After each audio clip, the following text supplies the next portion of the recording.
Penguin Random House Audio presents Help! My Kid Hates Writing. How to Turn Struggling Students into Brave Writers. This is the author, Julie Bogart. To Cindy Clark, Dawn Smith, and Kirsten Merriman, brave thinkers, writers, and collaborators.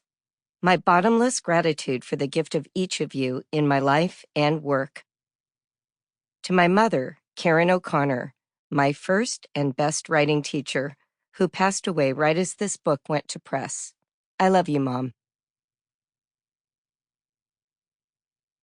Everyone with a native language has what it takes to write well and punctuate adequately. Peter Elbow. Introduction. How Writing Makes Cowards of Us All. Writing scares the living daylights out of, well, just about everyone at some point in their life. Ever sent a text and wanted to take it back immediately? I have. I hate that. I've lost sleep in terror that a bold statement I posted online would come back to bite me in the tush when a superior thinker destroyed my argument publicly. Worse, what if that critic notices that my its, ITS, and its, IT''s, are mixed up, not because I don't know better, but because my mind, on fire with a virtuous cause, is making a case for my argument faster than my editing brain can keep pace.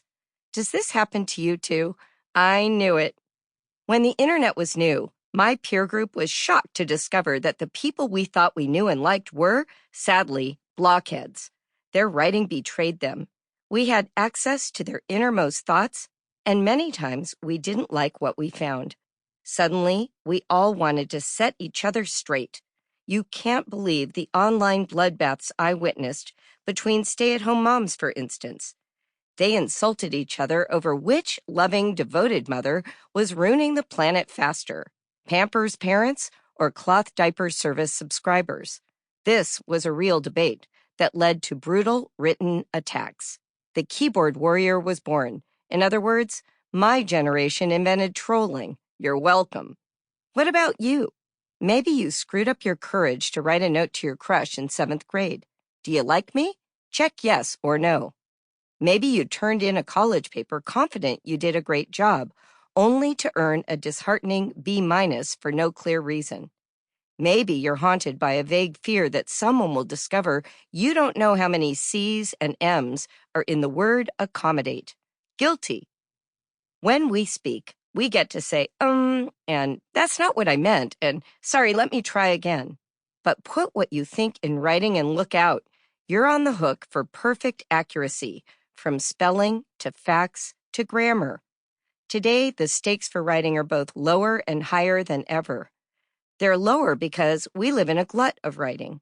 Everyone can write and be published. All hail the glorious internet.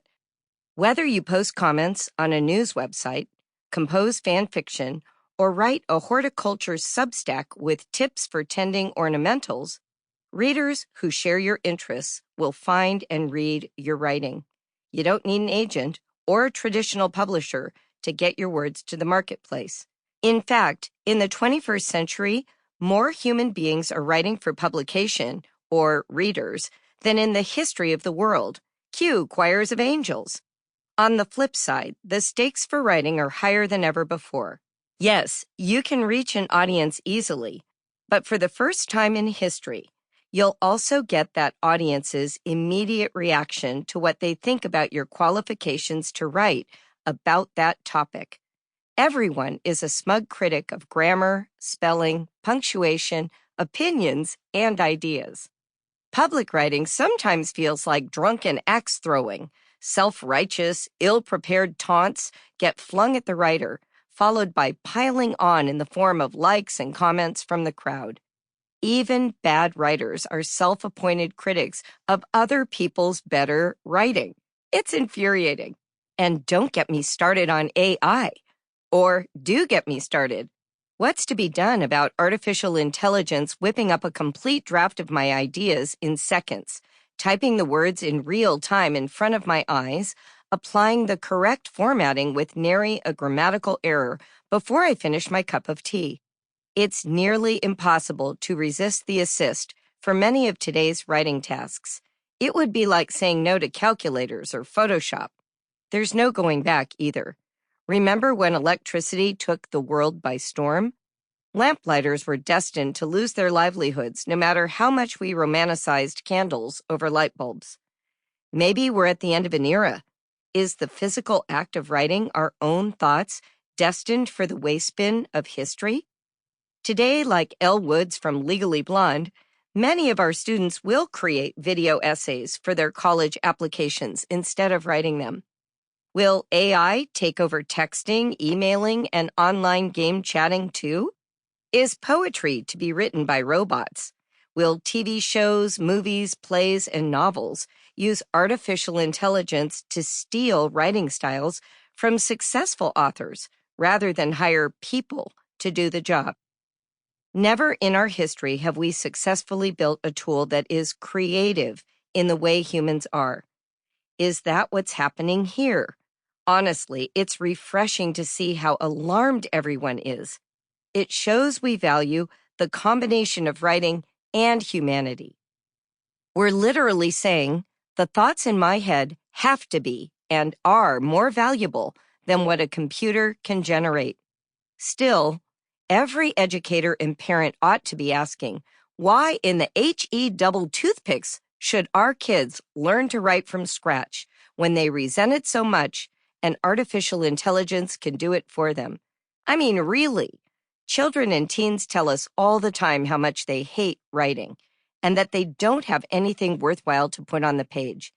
These are the wordy protestations of children who can't manage to jot a thank you note to grandma for the slick new dirt bike she gave as a birthday gift. Adults resent writing too. I hear from them all the time. They send me emails quaking in fear that I'm about to judge them for a typo or missed punctuation mark. I would never, but they don't know that. Maybe we need to start by asking ourselves, why should we, as parents and educators, bother with the drama and trauma of teaching the art of transcription? That is, the jotting down of our own thoughts by our own hands. When so many human beings are resistant to the physical act of putting pen to paper, video is everywhere and AI is on the move. Great question. For many grown-ups, these swift changes feel like the end of an era. We romanticize letters written in someone's identifiable penmanship. If you're the family historian who relishes the artifacts of your lineage, you grieve twice. The handwritten journals, photographs, and letters of today are rarely saved in a shoebox. Instead, most of our writing and photography is stored in pixels. As technologies evolve, many of those legacies are being rapidly lost through digital decay. Historians share this sense of loss. Despair for the old paper, parchment, or cave wall ways of writing is real. Or maybe you're secretly fist-pumping in joy. You've been waiting for the end of original writing as a requirement all your life. Digital records are easy to keep and to edit. You've got the support of grammar and spell check. You won't be judged by the grammar snobs. You can stop feeling guilty that you never write thank you notes, because now you can punch out a text message in 30 seconds flat, or dictate it voice to text in even less time. You wonder if you can quit writing from scratch for good and let artificial intelligence do it all. Hooray! Writing is over. Let's take a deep, collective breath. Whether you have nostalgia for paper and pen writing or are relieved that today's technologies have made self-expression easier, the art of writing isn't going anywhere. Original thought can never be reproduced by a machine. Our deepest sentiments, the joy we find in self-expression, our particular take on an issue, these lie within us and can't be imitated or discovered by artificial intelligence. Not only that, original writing is still the best tool for education, that is, developing as a thinker, and is essential in all kinds of careers. Just because AI can generate raw copy doesn't mean that it can tell the stories in your child's imagination or analyze. Sample complete. Ready to continue?